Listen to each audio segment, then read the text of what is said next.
ಮಕ್ಕಳ ಪ್ರತಿಭೆ ಹೊರತರಲು ಪ್ರತಿಭಾ ಕಾರಂಜಿ ಸಹಕಾರಿ ಪಿಒ ಜ್ಯೋತಿ ಪಾಟೀಲ್ ಎಸ್ ಶಿಕ್ಷಕರೇ. ಕಲಬುರಗಿ ಜಿಲ್ಲೆಯ ಅಫಜಲ್ಪುರ ತಾಲೂಕಿನ ಶ್ರೀ ಕ್ಷೇತ್ರ ದೇವಲಗಣಗಾಪುರದಲ್ಲಿ ಯತಿರಾಜ್ ಶಿಕ್ಷಣ ಸಂಸ್ಥೆಯಲ್ಲಿ ದಿನಾಂಕ 22/11/2024 ರಂದು 2024-25ನೇ ಸಾಲಿನ ದೇವಲಗಣಗಾಪುರ ವಲಯ ಮಟ್ಟದ ಪ್ರತಿಭಾ ಕಾರಂಜಿಯು ಅದ್ದೂರಿಯಾಗಿ ಜರುಗಿತು. ಈ ಕಾರ್ಯಕ್ರಮದ ಅಧ್ಯಕ್ಷತೆ ಗ್ರಾಮ ಪಂಚಾಯತಿ ಅಧ್ಯಕ್ಷರಾದ ಶ್ರೀಮತಿ ಆರತಿ ಹಿರೂರ್ ವಹಿಸಿ ಸರಸ್ವತಿ ಫೋಟೋ ಪೂಜೆ ನೆರವೇರಿಸಿದರು. ಇನ್ನು ಅಫಜಲ್ಪುರ ತಾಲೂಕಿನ ಬಿಒ ಜ್ಯೋತಿ ಪಾಟೀಲ್ ಕಾರ್ಯಕ್ರಮದ ಉದ್ಘಾಟಕರಾಗಿ ಉಪಸ್ಥಿತರಿದ್ದರು. ಈ ಕಾರ್ಯಕ್ರಮವನ್ನು ಶ್ರೀ ನರಸಿಂಹ ಸರಸ್ವತಿಯವರ ಭಾವಚಿತ್ರ ಮತ್ತು ವಿದ್ಯಾದೇವತೆ ಸರಸ್ವತಿ ಮಾತೆಯ ಭಾವಚಿತ್ರಕ್ಕೆ ಪೂಜೆ ಸಲ್ಲಿಸಿ ದೀಪ ಬೆಳಗಿಸುವ ಮುಖಾಂತರ ಕಾರ್ಯಕ್ರಮಕ್ಕೆ ಚಾಲನೆ ನೀಡಿದರು.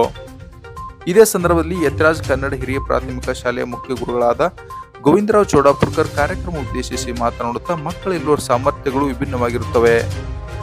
ಶಿಕ್ಷಕರಾದವರು ನಾವು ಮಗುವಿನಲ್ಲಿರುವ ಸಾಮರ್ಥ್ಯವನ್ನು ಅರಿತು ಸೂಕ್ತ ತರಬೇತಿ ನೀಡಿದಾಗ ಆ ಮಗುವಿನಲ್ಲಿರುವ ಗುಪ್ತವಾದ ಪ್ರತಿಭೆ ಅರಳಲು ಸಾಧ್ಯವಾಗುತ್ತದೆ.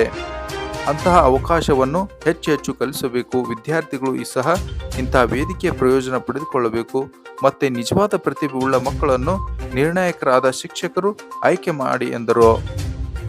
ತದನಂತರ ಉದ್ಘಾಟಕರಾಗಿ ಆಗಮಿಸಿದ ತಾಲೂಕಿನ ಬಿಒ ಜ್ಯೋತಿ ಪಾಟೀಲ್ ಮಾಧ್ಯಮದವರೊಂದಿಗೆ ಮಾತನಾಡುತ್ತಾ ಪ್ರತಿಭಾ ಕಾರಂಜಿ ಕಾರ್ಯಕ್ರಮ ವಿದ್ಯಾರ್ಥಿಗಳ ಕಲಿಕೆಗೆ ಹಾಗೂ ಹೊಸದಾದ ಜೀವನ ಕೌಶಲ್ಯವನ್ನು ಹೊಂದಲು ವೇದಿಕೆಯಾಗಿದೆ.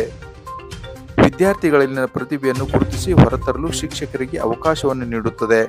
ವಿದ್ಯಾರ್ಥಿಗಳಲ್ಲಿ ವ್ಯಕ್ತಿತ್ವ ಹಾಗೂ ಸ್ಪರ್ಧಾತ್ಮಕ ಮನೋಭಾವವನ್ನು ರೂಪಿಸಲು ಪೋಷಕರು ಹಾಗೂ ಶಿಕ್ಷಕರನ್ನು ಪ್ರೋತ್ಸಾಹಿಸುತ್ತದೆ ಎಂದರು.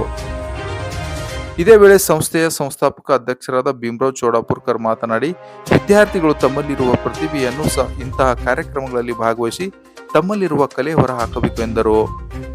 ಈ ಸಂದರ್ಭದಲ್ಲಿ ಸಂಸ್ಥೆಯ ಅಧ್ಯಕ್ಷ ಚಂದ್ರವಿಲಾಸ್ ಪೂಜಾರಿ, ಪ್ರೌಢಶಾಲೆ ಮುಖ್ಯ ಗುರುಗಳಾದ ಮೆಹಬೂಬ್ ಕಣ್ಣಿ, ಕ್ಷೇತ್ರ ಸಂಪನ್ಮೂಲ ಅಧಿಕಾರಿ ಸುಲೇಮಾನ್ ಚೌಧರಿ, ಪ್ರೌಢಶಾಲಾ ಮುಖ್ಯ ಗುರುಗಳಾದ ಸಂಘದ ಅಧ್ಯಕ್ಷರಾದ ರಾಜಶೇಖರ್ ತಲಾರಿ, ತಾಲೂಕಿನ ನೌಕರ ಸಂಘದ ಅಧ್ಯಕ್ಷರಾದ ಸಂಜು ಬಗ್ಲಿ ಹಾಗೂ ದೇವಲಗಣಗಾಪುರ ವಲಯ ಎಲ್ಲ ಶಾಲೆಯ ಮುಖ್ಯ ಗುರುಗಳು ಮತ್ತು ಸಹ ಶಿಕ್ಷಕರು, ಮುದ್ದು ವಿದ್ಯಾರ್ಥಿಗಳು, ನಾಗರಿಕರು ಉಪಸ್ಥಿತರಿದ್ದರು. ವರದಿ ಇಮ್ರಾನ್, ದೇವಲಗಣಗಾಪುರ.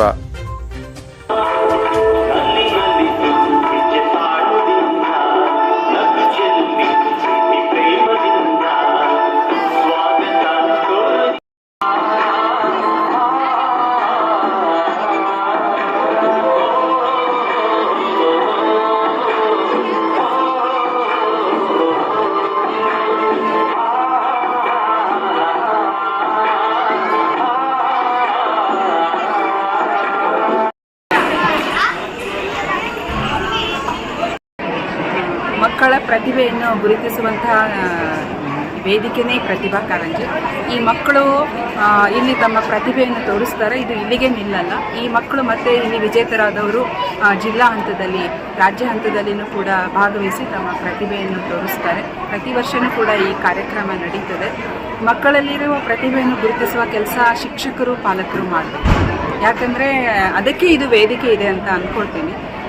ಆ ಪ್ರತಿಭೆ ಅಲ್ಲೇ ಮುಚ್ಚಿ ಹೋಗಬಾರ್ದು, ಪ್ರತಿಭೆ ಬೆಳಗಬೇಕು ಅಂತ ಅನ್ನೋದೇ ಈ ಒಂದು ಪ್ರತಿಭಾ ಕಾರಂಜಿಯ ಉದ್ದೇಶ. ಶ್ರೀ ನರಸಿಂಹ ಸರಸ್ವತಿಗಳ ಹೆಸರಲ್ಲಿ ಯತಿರಾಜ ಅಂತ ಅನ್ನುವಂತ ಸಂಸ್ಥೆಯನ್ನ ನಮ್ಮ ಸಂಸ್ಥೆಯರು ಗ್ರಾಮೀಣ ಮಟ್ಟದಲ್ಲಿ ಇಲ್ಲಿ ಎಲ್ಲ ಮಕ್ಕಳಿಗೆ ಒಂದು ಉನ್ನತವಾದಂತಹ ಉತ್ತಮವಾದ ಶಿಕ್ಷಣ ಸಿಗಲಿ ಅಂತ ಅನ್ನೋ ಒಂದು ಉದ್ದೇಶದಿಂದ ಈ ಒಂದು ಸಂಸ್ಥೆಯನ್ನ ಪ್ರಾರಂಭ ಮಾಡಿದ್ದಾರೆ. ಇವತ್ತಿನ ದಿವಸ ನಮ್ಮ ಸಂಸ್ಥೆಯ ಆಶ್ರಯದಲ್ಲಿ ಪ್ರಾಥಮಿಕ ಶಾಲೆ, ಪ್ರೌಢಶಾಲೆ, PU ಕಾಲೇಜು ಹಾಗೂ ಪದವಿ ಕಾಲೇಜು ಕೂಡ ಇದೆ. ಅದೇ ರೀತಿಯಾಗಿ ಆಂಗ್ಲ ಮಾಧ್ಯಮದಲ್ಲಿ 1ರಿಂದ 8ನೇ ತರಗತಿವರೆಗೆ ಶಾಲೆ ಇದೆ. ಈ ಶಾಲೆ ಸಂಸ್ಥೆ ಇನ್ನೂ ಬಹಳ ಬೆಳಿಬೇಕಾಗ್ಯದ. ಅದಕ್ಕೆಲ್ಲ ನಮ್ಮ ಶಿಕ್ಷಕ ವರ್ಗ ಇನ್ನೂ ಕೂಡ ಒಂದು ಹುಮ್ಮಸ್ಸಿನಿಂದ ಕೆಲಸ ಮಾಡಿ ಒಂದು ಮಕ್ಕಳನ್ನು ಒಳ್ಳೆಯ ಪ್ರಜೆಗಳನ್ನಾಗಿ ಮಾಡಬೇಕು ಅಂತ ಒಂದು ದೊಡ್ಡ ಒಂದು ಉದ್ದೇಶವನ್ನ ಈಡೇರಿಸಬೇಕಾಗ್ಯದ.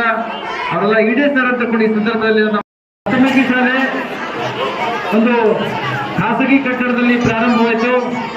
ಇವತ್ತಿನ ದಿವಸ ನಮ್ಮ ಶಾಲೆ ಒಂದು ಈ ಮಟ್ಟಕ್ಕೆ ಬೆಳಿಬೇಕಾದ್ರೆ ನಮ್ಮ ಶಾಲೆಯಲ್ಲಿ ದುಡಿಯುತ್ತಿರುವಂತಹ ಶಿಕ್ಷಕರೇ ಕಾರಣ ಅಂತ ಈ ಸಂದರ್ಭದಲ್ಲಿ ಒಂದು ಹೆಮ್ಮೆಯಿಂದ ಹೇಳ್ಕೋಬಹುದು.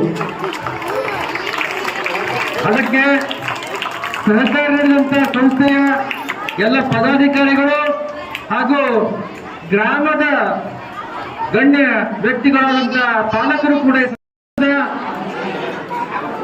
ಹಲವಾರು ಶಾಲೆಯ ಮಕ್ಕಳು ಕ್ಲಸ್ಟರ್ ಮಟ್ಟದಲ್ಲಿರುವಂತಹ ಎಲ್ಲ ಮಕ್ಕಳು ಇಲ್ಲಿ ಬಂದಿದ್ದಾರೆ. ಪ್ರತಿಭಾ ಕಾರಂಜಿ ತಮ್ಮ ಪ್ರತಿಭೆಗಳನ್ನು ತೋರಿಸ್ಲಿಕ್ಕೆ ನಾನು ಜಾಸ್ತಿ ಮಾತಾಡೋದಿಲ್ಲ. ಇಲ್ಲಿ ಒಂದು ರಿಕ್ವೆಸ್ಟ್ ಏನಪ್ಪ ಅಂತಂದ್ರ, ನಾನು ಪ್ರತಿ ಸರಿ ಕೇಳ್ತಾ ಇರ್ತೀನಿ, ಪ್ರತಿಭೆಗಳಿಗೆ ಕರೆಕ್ಟ್ ಆಗಿ ಪುರಸ್ಕಾರ ಸಿಗೋದೇ ಇಲ್ಲ. ಅಂತ ಕೆಲಸವನ್ನ ನಮ್ಮ ನಿರ್ಣಾಯಕರು ಪ್ರತಿಭಾ ಕಾರಂಜಿ ಈ ಒಂದು ಕಾರ್ಯಕ್ರಮವು ಮಕ್ಕಳಲ್ಲಿರತಕ್ಕಂಥ ಅವರ ಪ್ರತಿಭೆಯನ್ನು ಹೊರಹಾಕುವ ಸಲುವಾಗಿ ಸರ್ಕಾರದಿಂದ ಹಮ್ಮಿಕೊಂಡಿರ್ತಕ್ಕಂಥ ಒಂದು ವಿಶಿಷ್ಟವಾದಂಥ ಕಾರ್ಯಕ್ರಮವು ಮಕ್ಕಳಲ್ಲಿರ್ತಕ್ಕಂಥ ಹಲವಾರು ಪ್ರತಿಭೆಗಳಿರುತ್ತವೆ. ಅವುಗಳನ್ನು ಗುರುತಿಸುವಲ್ಲಿ ಶಿಕ್ಷಕರು ಸಕ್ರಿಯವಾದಂಥ ಒಂದು ಕೆಲಸವನ್ನು ಮಾಡುತ್ತಾ ಯಾವ ಮಗು ಯಾವ ಕ್ಷೇತ್ರದಲ್ಲಿ ಹೆಚ್ಚು ಆಸಕ್ತಿ ಹೊಂದಿದೆ ಆ ಮಗುವಿನಲ್ಲಿರ್ತಕ್ಕಂಥ ಪ್ರತಿಭೆಯನ್ನು ಗುರುತಿಸಿ ಈ ಒಂದು ವೇದಿಕೆಯ ಮೂಲಕ ಅದನ್ನು ಹೊರತರುವಲ್ಲಿ ಸಹಕಾರಿಯಾಗಿರ್ತಕ್ಕಂಥ ಈ ಒಂದು ಕಾರ್ಯಕ್ರಮವು ಮಕ್ಕಳು ಅತ್ಯಂತ ಕ್ರಿಯಾಶೀಲರಾಗಿ ಅತ್ಯಂತ ಉತ್ಸುಕತೆಯಿಂದ ಈ ಒಂದು ಕಾರ್ಯಕ್ರಮದಲ್ಲಿ ಭಾಗವಹಿಸುತ್ತಾರೆ. ಎಲ್ಲರೂ ಕೂಡ ಎಲ್ಲ ಈ ಕ್ಲಸ್ಟರ್ ಮಕ್ಕಳು ಹಬ್ಬದಂತೆ ಈ ಪ್ರತಿಭಾ ಕಾರಂಜಿ ಕಾರ್ಯಕ್ರಮವನ್ನು ವಿಜೃಂಭಿಸ್ತಾ ಇದ್ದಾರೆ. ಎತ್ರೆ ಪ್ರೌಢಶಾಲೆಯ ಮುಖ್ಯ ಗುರುಗಳು ನಮ್ಮ ಎತ್ರೆ ಶಿಕ್ಷಣ ಸಂಸ್ಥೆಯ ಅಡಿಯಲ್ಲಿ ಈ 2024-25 ಸಾಲಿನ ಪ್ರತಿಭಾ ಕಾರಂಜಿ ಮತ್ತು ಕಲೋತ್ಸವವನ್ನು ನಡೆಸಲಾಯಿತು. ಇಲ್ಲಿ ನಮ್ಮ ಸರ್ಕಾರಿ ಒಂದು ಇಲಾಖೆ ಒಂದು ಅಧೀನದಂತೆ ನಮ್ಮ CRP ಅವರು ನಮಗೊಂದು ಮಾತು ಕರೆದ್ರು, ಇಲ್ಲಿ ನಿಮ್ಮ ಶಾಲೆಯಲ್ಲಿ ನಾವು ಒಂದು ಪ್ರತಿಭಾ ಕಾರಂಜಿ ಇಟ್ಟುಕೊಂಡು ಅದಕ್ಕೆ ನಮ್ಮ ಅಧ್ಯಕ್ಷರು ಮತ್ತು ನಮ್ಮ ಮುಖ್ಯ ಗುರುಗಳು ನಾವೆಲ್ಲರೂ ಕೂಡ ಅದಕ್ಕೆ ಸಹಮತದೊಂದಿಗೆ ಒಪ್ಪಿಕೊಂಡು ನಮ್ಮ ಶಿಕ್ಷಣ ಸಂಸ್ಥೆಯಲ್ಲಿ ನಾವು ಎಲ್ಲ ಬಂದಂಥ ವಿದ್ಯಾರ್ಥಿಗಳಿಗೆ ಮತ್ತು ಮುಖ್ಯ ಗುರುಗಳಿಗೂ ಕೂಡ ಆಗಿರ್ಬೋದು ಅವರಿಗೆ ಆದಂಥ ಒಂದು ಎಲ್ಲ ವ್ಯವಸ್ಥೆ ಜೊತೆಗೆ ಊಟ ಉಪಹಾರ ಮಾಡೋದ್ರ ಜೊತೆಗೆ ನಾವೆಲ್ಲರಿಗೊಂದು ವ್ಯವಸ್ಥೆ ಮಾಡಿ ಕೊಟ್ಟಿವಿ ಅಂತೇಳಿ ನಾವು ಹೇಳಕ್ಕೆ ಒಂದು ಇಚ್ಛೆ ಪಡ್ತೀನಿ. ಜೊತೆಗೆ ಅಷ್ಟೇ ಅಲ್ಲದೆ ಇಲ್ಲಿ ಬಂದಂಥ ಎಲ್ಲ ಮಕ್ಕಳು ಕೂಡ ಒಂದು ಒಳ್ಳೆಯ ಪ್ರತಿಭೆಯನ್ನು ಕೂಡ ಮಾಡಿದ್ರು ಮತ್ತು ತಮ್ಮ ಕಲಾ ಪ್ರದರ್ಶನ ಕೂಡ ತೋರಿಸಿದ್ರು. ಇದರಿಂದಾಗಿ ಈ ಮಕ್ಕಳು ಕೂಡ ನಮ್ಮ ಶಾಲೆ ಆಗಿರ್ಬೋದು ಬೇರೆ ಯಾವುದೇ ಶಾಲೆ ಆಗಿರ್ಬೋದು ಎಲ್ಲ ಮಕ್ಕಳು ಕೂಡ ಅಷ್ಟೇ ಎಲ್ಲ ಒಂದು ನಿರ್ಣಾಯಕರು ಒಳ್ಳೆಯ ನಿರ್ಣಯವನ್ನು ಕೂಡ ಕೈಗೊಂಡಿದ್ದಾರೆ. ಅದೇ ರೀತಿಗೆ ಮಕ್ಕಳ ಪ್ರತಿಭೆಯನ್ನು ಇನ್ನೂ ಬೆಳೆಸಬೇಕು. ಒಳ್ಳೆಯ ಒಂದು ಏನು ಕಾರ್ಯಕ್ರಮ ಅಂತ ಹೇಳಿ ನಾನು ಇಷ್ಟಪಡ್ತೀನಿ. ಈ ರೀತಿ ನನ್ನ ಎರಡು ಮಾತು ಮುಗಿಸ್ತೀನಿ. ಜೈ ಹಿಂದ್ ಜೈ